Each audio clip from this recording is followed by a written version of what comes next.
Olá, sejam muito bem-vindos. Olha, quando a gente pensa em batismo, a primeira imagem que vem à mente é quase sempre a mesma, né?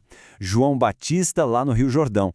Mas e se a origem de tudo isso for muito, mas muito mais antiga e profunda? Hoje a gente vai fazer uma viagem no tempo bem antes do Novo Testamento para descobrir as verdadeiras raízes hebraicas do batismo. Vamos nessa?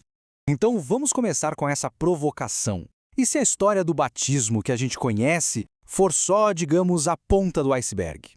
E se a sua verdadeira origem estiver entrelaçada com os rituais mais sagrados e antigos de Israel? É isso que vamos investigar.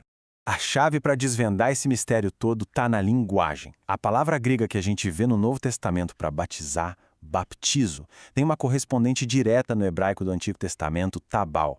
E a gente sabe disso graças à Septuaginta, aquela tradução antiga da Bíblia hebraica para o grego.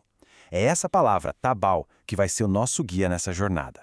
E a nossa investigação começa num lugar um tanto inesperado e até intenso. As primeiras vezes que a palavra tabal, que significa imergir, aparece na Bíblia, não tem nada a ver com água, tem a ver com sangue e sacrifício. A nossa primeira pista está lá na história de José. A túnica dele, que já era uma figura do Messias, é batizada, ou seja, imersa, tabal, no sangue de um cabrito, um substituto. Pensa só, a primeira menção já aponta para o tema central da redenção, um sacrifício substitutivo. Uma imersão que representa uma morte que não era dele. Impressionante, né? Avançando para a Páscoa, no Egito. O ato de imergir, de fazer o trabalho com o hisopo no sangue do cordeiro, era o que garantia a proteção contra a morte. A imersão no sangue estava diretamente ligada à salvação do povo. E aqui, no ritual para o perdão de pecados não intencionais, de novo, o sacerdote mergulhava, fazia o tabal com o dedo no sangue da expiação. Esse ato era essencial para a purificação e apontava diretamente para o véu do santuário, aquele que um dia seria rasgado. E fiquem com esse número na cabeça, 7 vezes. Ele é crucial. Ok, agora a nossa jornada muda um pouco. A gente sai do sangue e vai para a água. Vamos ver como o tabal também era o centro dos rituais de purificação espiritual, conectando a ideia de sacrifício com a de limpeza. Um dos rituais mais misteriosos e cheios de significado é o da novilha vermelha, lá de Números 19. É aqui que a gente vê a fusão perfeita do sacrifício com a água.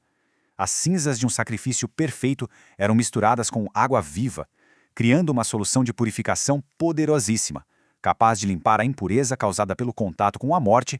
Mas o que é realmente fascinante nesse ritual é o simbolismo por trás de cada elemento. É incrível como tudo aponta profeticamente para o Messias. O cedro fala da sua humanidade incorruptível. O isopo, da fé humilde que a gente precisa ter para aplicar essa purificação. O carmesim claro, o seu sangue derramado. E a água corrente, a doutrina pura e a vida do Espírito. Fica muito claro que a verdadeira purificação sempre esteve ligada à obra dele.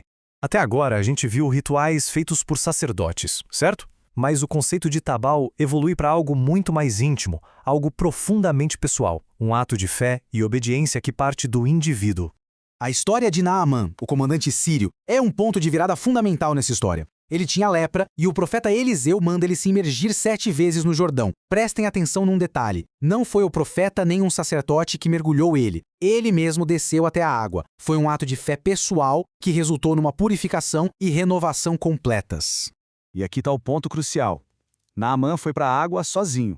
Eliseu deu a direção, mas a execução foi um ato voluntário, direto, entre Naamã e Deus.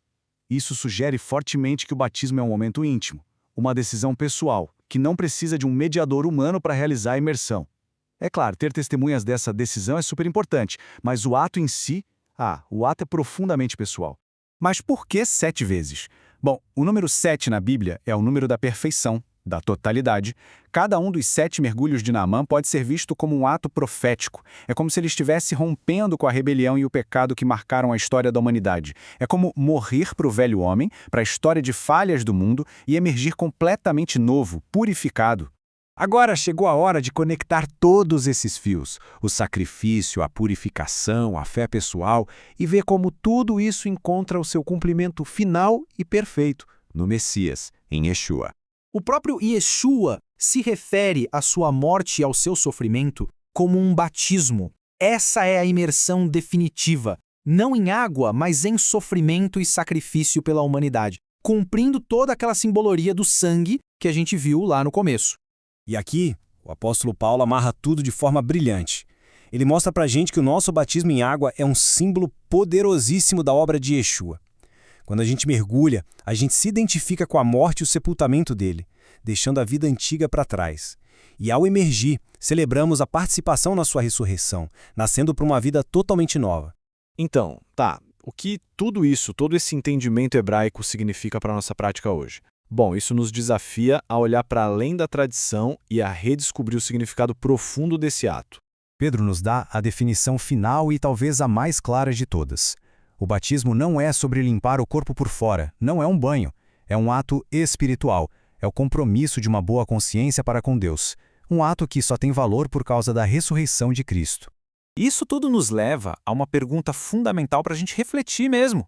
Será que a prática do batismo tem sido encarada como um ritual externo só para cumprir uma formalidade religiosa? Ou será que temos entendido o que ele realmente significa? Um compromisso interno, profundo, a entrega de uma consciência limpa diante de Deus. Se esta análise trouxe uma nova perspectiva sobre o batismo, por favor, compartilhe com outras pessoas que também podem se interessar. E para continuar explorando as raízes hebraicas da nossa fé, procure e se inscreva no canal Raízes do Sinai no YouTube. Muito obrigado por nos acompanhar nesta jornada de descoberta.